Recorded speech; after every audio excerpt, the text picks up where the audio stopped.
Cusco fue la prodigiosa capital del imperio inca, el singular corazón del Tahuantinsuyo, el conjunto formado por las 4 grandes provincias del incanato. Dicen que esta ciudad fabulosa fue fundada por los mismos hermanos Ayar, aquellos seres mitad hombres, mitad dioses, de los que descendían los incas, la dinastía de reyes de piel blanca y cabello rubio que gobernaron un inmenso territorio. Todo prodigio tuvo lugar aquí, en torno a esta plaza que en tiempos fuera Huacaipata, lugar de ceremonias y reuniones, explanada rodeada de palacios y templos donde el Inca celebraba sus victorias o dirigía las plegarias cara Inti Raymi. Hasta que un día, el 15 de noviembre de 1533, Cuzco, el ombligo del imperio conquistado por los incas, conoció a su vez otros conquistadores, esta vez venidos de muy lejos. Y los dioses, los viejos dioses, cedieron su lugar a otro dios igualmente viejo que empezó a venerarse en templos nuevos, edificados a su vez sobre antiguos templos y palacios incas. Así, la iglesia del Triunfo fue construida sobre el Sunturbasi, la casa de armas del Inca, donde los conquistadores sufrieron asedio y a punto estuvieron de ser vencidos por Manco Cápac II. Dicen que el apóstol Santiago y la misma Virgen María vinieron a resolver la cuestión. Incluso hay una inscripción en la fachada de la iglesia en la que se asegura que ahí puso la planta de sus pies la Virgen María, decidiendo con su presencia el curso de la contienda. Injusta leyenda, como tantas otras, que hacen a la Virgen tomar partido en las luchas humanas, convirtiendo a unos en buenos y en malos a otros según convenga. Lo cierto es que los Cañaris y el propio hermano de Manco Cápac II fueron los artífices de ese triunfo que da nombre a la iglesia. Esa fue la decisiva ayuda que recibieron los conquistadores, no la de la Virgen o Santiago, que no estuvieron sino en la imaginación de algún exaltado cronista. Junto al triunfo, formando compacto bloque, está la Catedral de Cuzco, máxima expresión del sincretismo, de la fusión de viejas y nuevas creencias. Bajo sus bóvedas existen multitud de leyendas, imágenes milagrosas, cortejos de aparecidos, cauces para una fe sin medida, desbordada, que alcanza límites espectaculares en la procesión del Corpus Christi.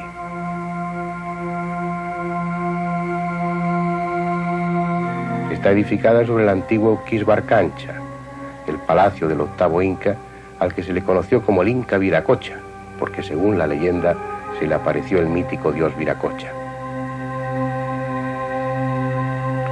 Y en esa catedral, edificada con tantas leyendas como piedras, se guarda un Cristo singular, al que los cusqueños hicieron depositario de sus esperanzas, el último recurso de los desamparados. Es una imagen que envió el emperador Carlos I.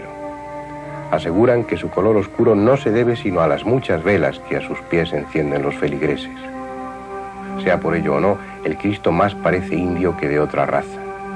Pudiendo ser tenebroso y sombrío, es solemne y trágico, despertando la devoción del pueblo como ninguna otra imagen de las que allí se conservan.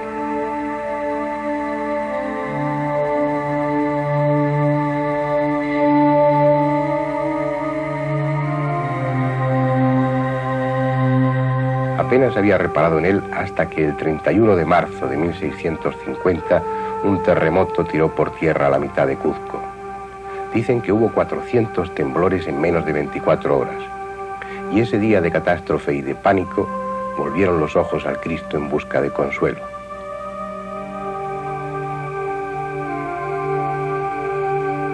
Fue a él a quien sacaron varios días en procesión para detener los seísmos, y estos cesaron. A que fue en tiempos incas Huacaipata, el lugar donde se llora, volvió a saber de llantos, y en medio de todos, por encima de un mar de miradas espantadas, el Cristo de los temblores, como desde entonces se le llama.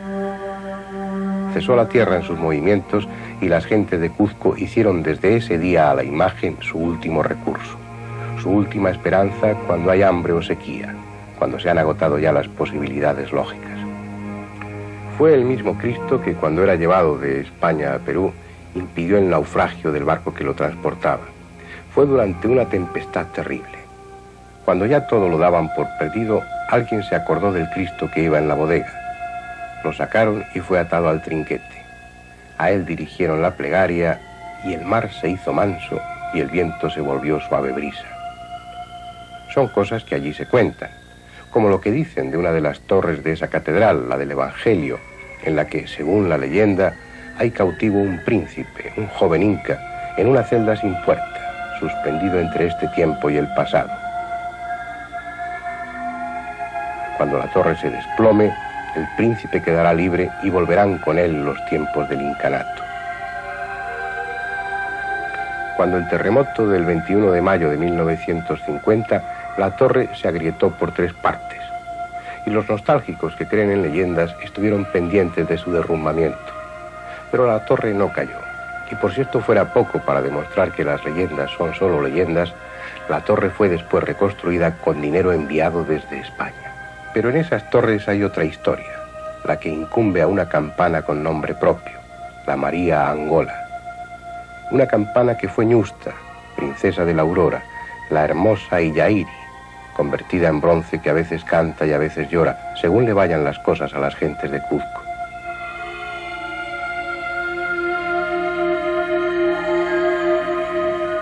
Otros dicen que su especial sonido se debe a que el bronce fue aleado con oro, el que arrojó al crisol una doncella para expiar las culpas de su padre.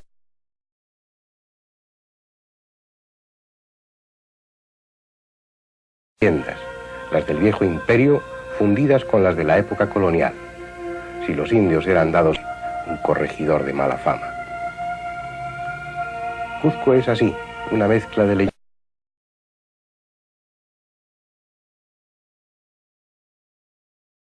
La fabulación, los españoles recién llegados no lo eran menos. Aunque la ciudad parezca más que peruana, extremeña, son de piedras incas sus cimientos y aún las paredes hasta buena altura. Cuzco ya no sería Cuzco sin lo español o lo inca, sin esa amalgama de las dos culturas, tan profunda a veces que va más allá de la piedra y alcanza al alma misma de los edificios, como aquí, en el convento de Santa Catalina. Antes era la Agyapasi, la casa de las Vírgenes del Sol, doncellas de las más nobles familias del incanato que ya desde su infancia eran consagradas al culto y encerradas de por vida entre esas paredes. Aquí tejían la finísima ropa destinada a los sacrificios y la que usaba el inca en sus ceremonias. Aquí, ajenas al resto del mundo, hacían el sanku, el palácimo que se consumía en el Inti Raymi, o la aca, la bebida fermentada que el Inca ofrecía al sol. Con la conquista, las Vírgenes del Sol abandonaron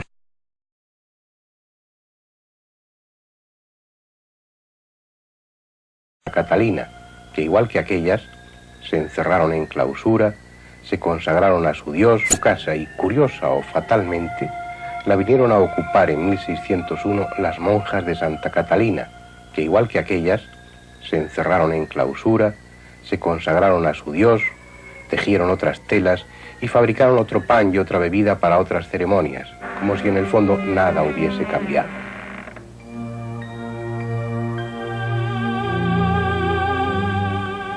Es esa una constante en Cuzco, una cultura sobre otra cultura, esta dando cimientos a aquella, a veces confundiéndose sin solución de continuidad, como en la iglesia de Santo Domingo, en la que muros incas y muros cristianos se funden en un producto extraño, en un edificio singular.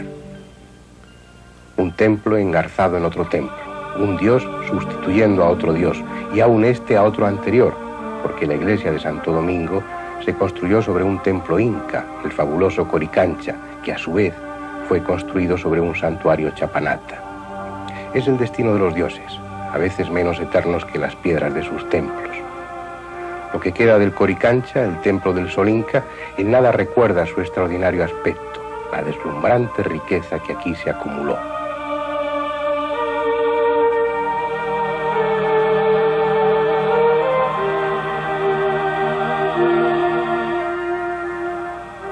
Había muchas puertas y portadas muy bien labradas. A media pared, una cinta de oro de 2 palmos de ancho y 4 dedos de grueso. Las portadas y puertas estaban chapadas con planchas de oro.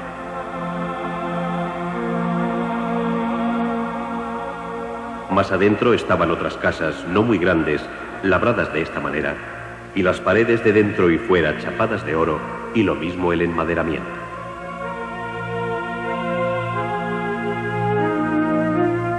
Hablan también los cronistas de un fabuloso jardín distribuido en terrazas en el que la fauna y flora estaban representadas a tamaño natural y en los más nobles materiales. Maizales de oro, llamas de oro y hasta la hierba y los insectos hechos de ese metal. Y así debió ser, porque cori significa oro labrado y cancha se traduce como lugar cercado, encerrado entre muros, por lo que coricancha equivale a lugar cercado donde está el oro. Lo que se corresponde con la tremenda importancia espiritual que tuvo para el Inca, pues si Cuzco era el ombligo del mundo que ellos conocían, el Coricancha era el centro místico, el lugar sagrado por excelencia de Cuzco, lo que era tanto como decir el centro espiritual del mundo. Su origen se atribuye a los míticos hermanos Ayar, los fundadores de la dinastía Inca, pero el Coricancha que conocieron los conquistadores y que en parte se conserva dentro de Santo Domingo es obra del Inca Pachacútec, el gran reformador y urbanista del Perú precolonial. Él fue quien engrandeció Cuzco y le dio estructura de ciudad, y fue también quien dispuso que la capital del imperio tuviese un templo como nunca antes se había conocido. Hizo venir canteros de los pueblos conquistados, los mejores artesanos y los orfebres de mayor fama. Puede que entre las ruinas incas haya piedras más grandes, de formas más complejas, pero difícil será encontrar otras que igualen a estas en la perfección de su labrado, en la armonía de sus hiladas, aseguradas internamente con grapas de bronce para evitar su desplazamiento durante los terremotos.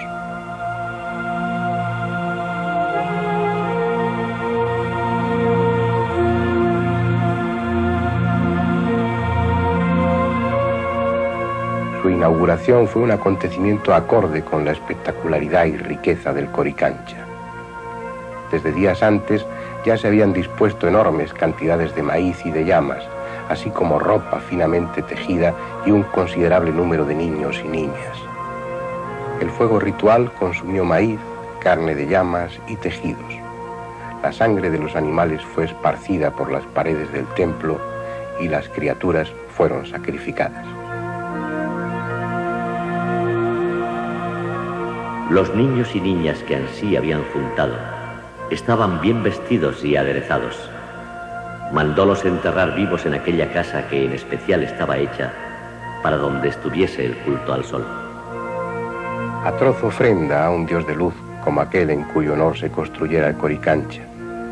Un sacrificio tan inútil a la divinidad como el oro que revestía sus paredes, en cantidad tal que cuesta entender de dónde lo obtuvieron.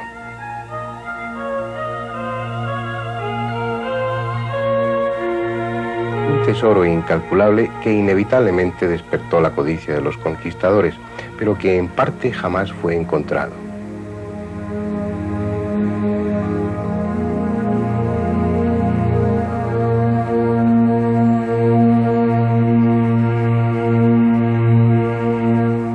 Hay leyendas, si es que solo son leyendas, que hablan de subterráneos en los que se encuentra ese oro.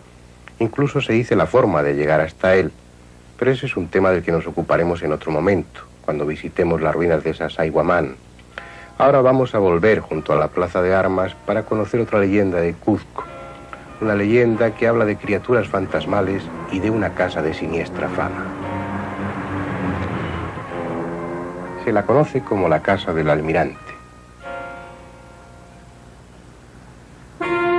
El nombre le viene del almirante don Francisco Aldrete Maldonado, pero la historia cita a otros almirantes que también ocuparon la casa, aunque con peor fortuna.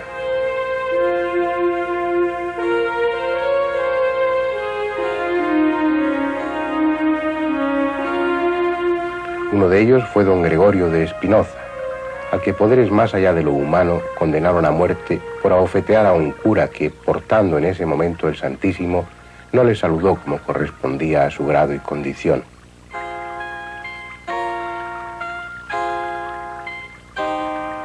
Hubo otro dueño de la Casa del Almirante que murió también por una causa similar.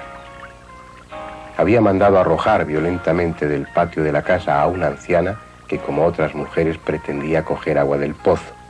No están claras las razones del encono, pero sí se sabe que resultó ser la madre de un cura mestizo.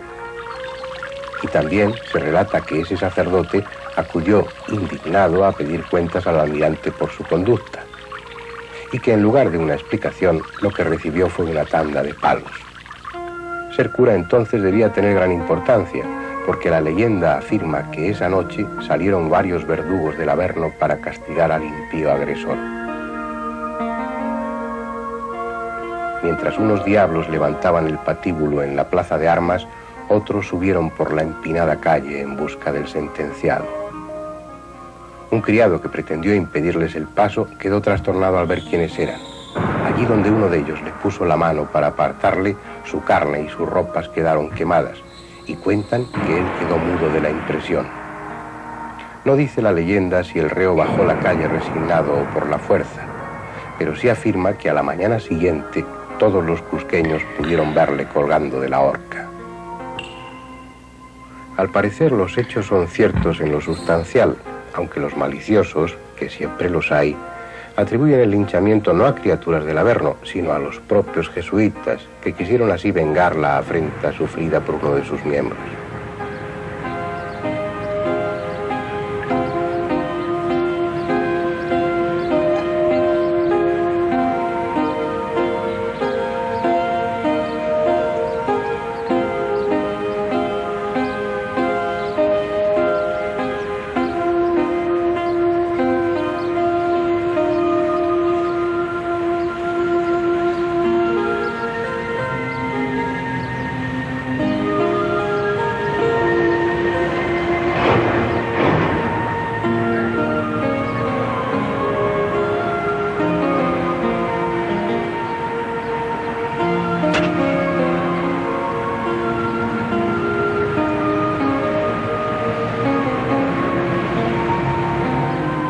También en las inmediaciones de la Plaza de Armas está la iglesia convento de la Merced, rica en tesoros y, como no, en leyendas.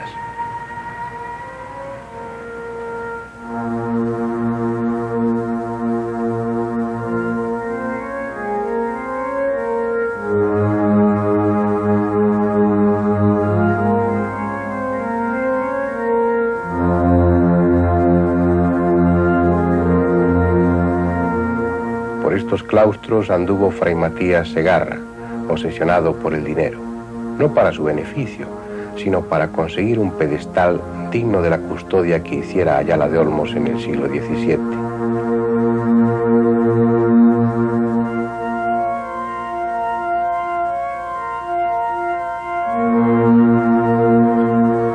Y no debió ser poco el dinero conseguido si se juzga la magnificencia de pedestal y custodia que, guardados en una celda acondicionada como caja fuerte, se ofrecen a la vista de los visitantes.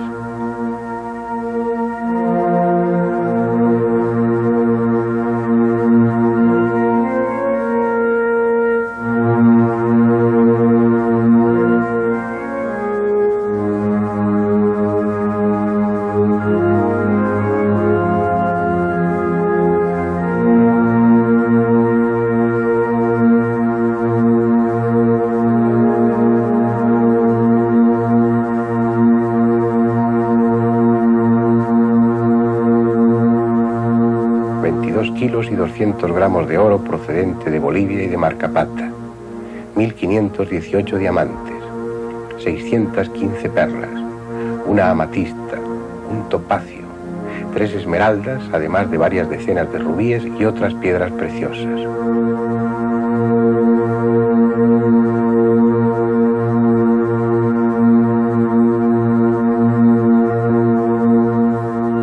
Una obra de valor incalculable en la que el artista Manuel Piedra puso todo su arte y entusiasmo. Paradójicamente, fue el mismo que en 1814 se encargó de levantar las horcas en las que fueron ajusticiados los revolucionarios hermanos Angulo.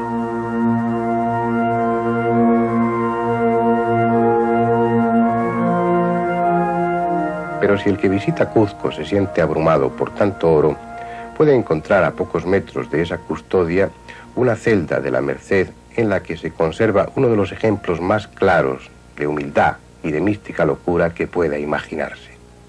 Es la celda en que pasó los últimos 30 años de su vida el padre Salamanca, poeta, pintor, músico, orador de encendida elocuencia, organista y santo varón.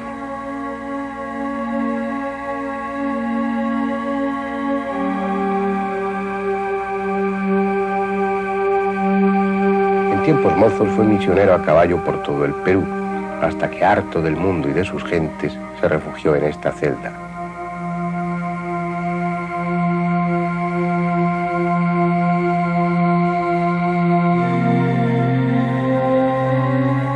Año a año fue decorando sus paredes con ingenuo estilo, llenando cada palmo de la cueva con escenas del Evangelio, del juicio final, la muerte, el infierno, la gloria.